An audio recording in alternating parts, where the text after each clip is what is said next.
Halo minasang, terima kasih sudah klik video ini. Selamat datang di Himawari Nihongo Channel. Hari ini saya akan memaparkan segudang manfaat dari aplikasi Easy Japanese. Kira-kira worth it nggak ya? Oke, kita langsung aja ya ke videonya. Oke minasang, ini dia aplikasinya, kita masuk. Minasang bisa langsung aja download di Play Store atau nanti saya sertakan linknya di description box. Jadi manfaat yang pertama, kita bisa memperoleh dokai dengan tingkat yang mudah ya, atau bacaan tingkat yang mudah. Kita pilih salah satu ini misalnya. Jadi maksud dari tingkat yang mudah itu kosakatanya lebih mudah dan bumbu-bumbunya juga jauh lebih mudah ya. Atau kita bisa sebut juga cara penyajiannya lebih sederhana dibandingkan tingkat yang lebih sulit. Manfaat yang kedua yaitu ini. Minasan bisa lihat kan, ada warna hijau, warna biru, warna hitam, itu menunjukkan kosakata tersebut termasuk golongan N berapa kayak gitu. Misalkan ini ya.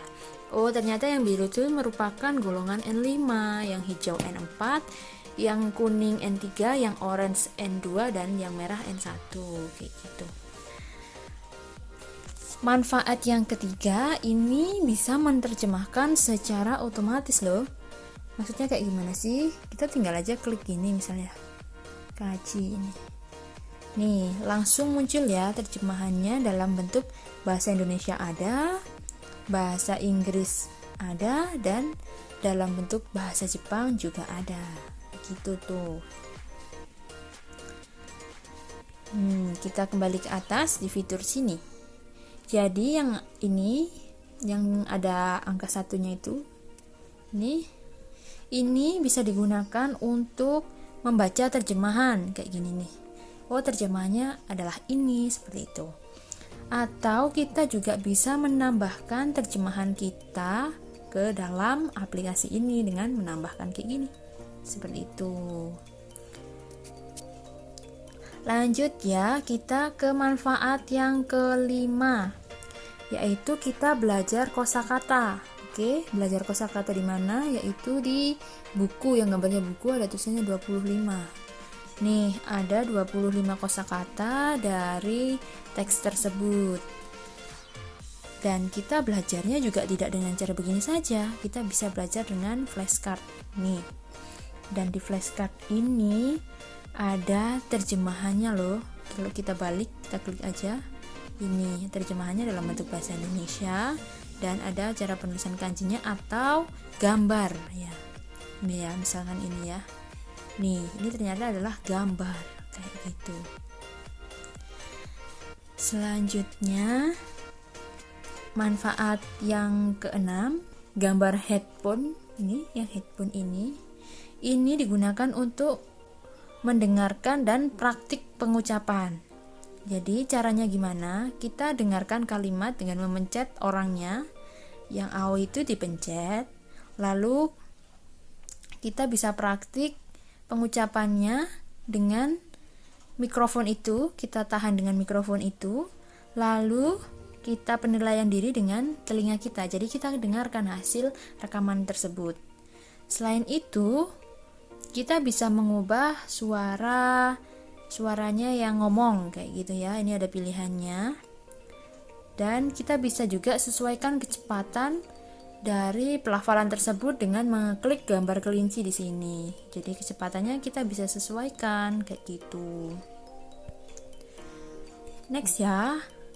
Selanjutnya manfaat yang ketujuh, yaitu kita bisa membaca teks ini dengan hiragana ataupun kita sembunyikan hiragananya dengan cara memilih setting yang di atas sendiri dan kita hapus hiragananya, furigananya ya. Kita bisa kayak gini, kita bisa sembunyikan. Tuh. Enak banget kan?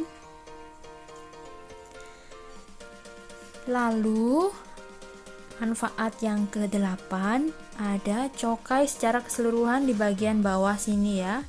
Di bagian bawah yang di sini kita play aja ya. Nah, di gitu. Di bagian bawah situ itu adalah cokai secara keseluruhan dari teks tersebut. Terkadang juga ada videonya. Jadi videonya yang digambar itu, digambar bangunan itu biasanya itu ada videonya. Karena ini mungkin beritanya tidak ada videonya, jadi tidak bisa ditampilkan di sini.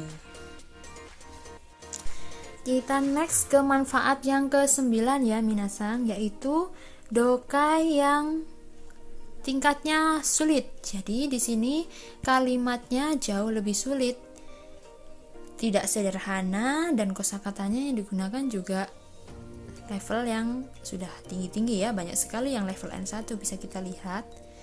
Dan di situ juga fiturnya hampir sama dengan dokai yang mudah, dari kosakata yang disesuaikan dengan level, terjemahan otomatis, membaca terjemahan, belajar kosakata, sampai dengan mendengarkan dan menghapus hiragana ya. Jadi enak banget ini buat kalian yang lagi belajar bahasa Jepang. Selanjutnya kita menuju ke kamus ya nih. Dan di kamus ini tuh nggak cuman kamus kosakata aja, tapi banyak banget ya. Yang pertama ada kamus kata, ini digunakan untuk mencari kosakata. Jadi kalau minasang mencari kosakata di kamus kata, kalau mencari kanji kita ke manfaat yang ke-11 yaitu mencari kanjinya. Hanya kanjinya ya, kalau untuk kamus kanji nggak bisa kita tuliskan misalkan samui gitu, i-nya ikut, itu tidak bisa. Itu kita masuk ke kata kayak gitu. Lalu kita masuk ke kamus kalimat, yaitu manfaat yang ke-12, yaitu caranya. Fungsi dari kamus kalimat ini yaitu mencari kosakata itu bisa digunakan di kalimat yang seperti apa kayak gitu. Itu contohnya misalkan kita cari kosakata yasashi. Jadi yasashi itu bisa digunakan untuk kalimat yang seperti apa kayak gitu. Lalu manfaat yang ke-13, kamus tata bahasa atau grammar.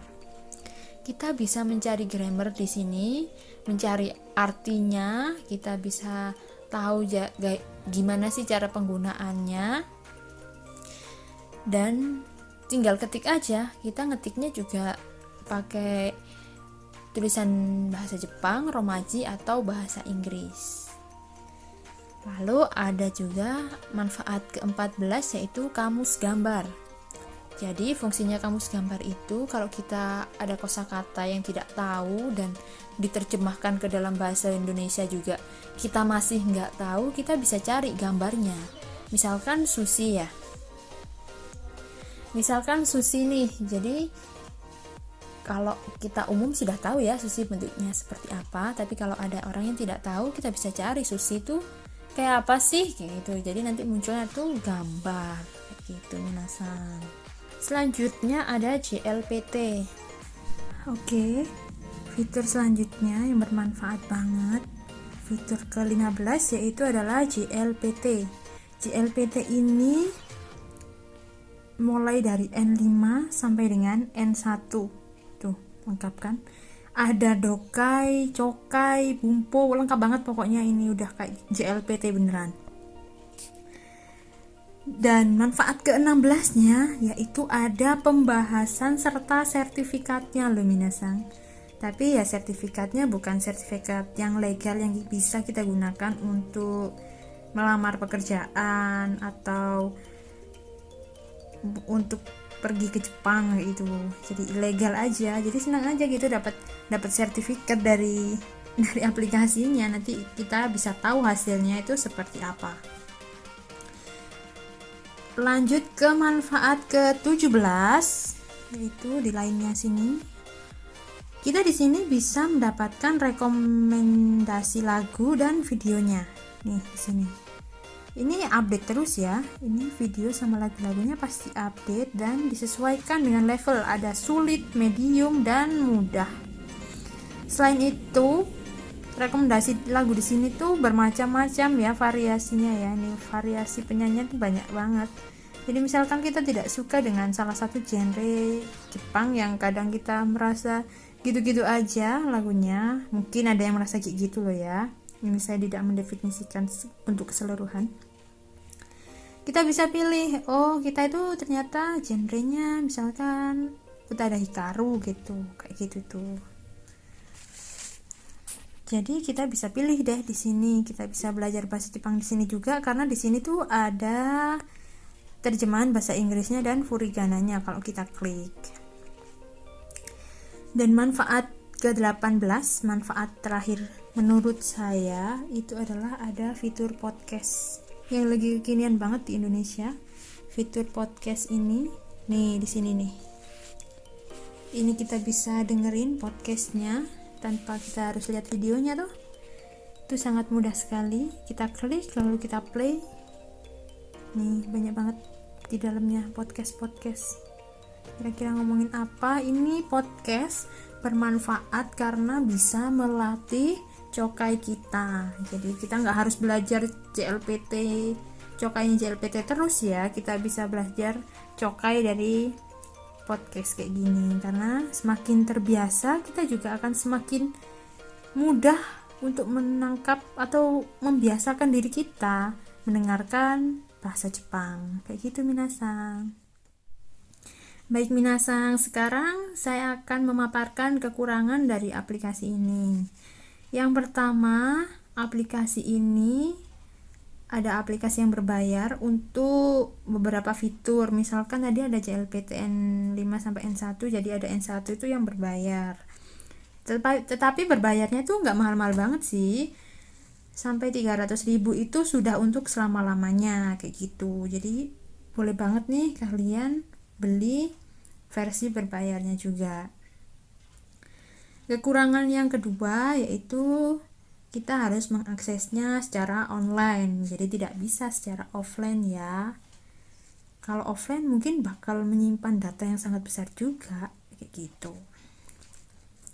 Sekarang kesimpulannya, menurut saya aplikasi ini worth it banget buat minasang download meskipun tidak harus beli versi yang pro, karena dari ke-18 manfaat tadi itu bisa kita gunakan secara gratis walaupun tidak keseluruhan kayak gitu ya minasang. Boleh banget kalian download di link yang sudah saya sertakan di bawah. Oke, makasih ya minasang sudah mendengarkan atau menonton video ini. Semoga bermanfaat. Jangan lupa like, komen, dan subscribe. Arigatou gozaimasu.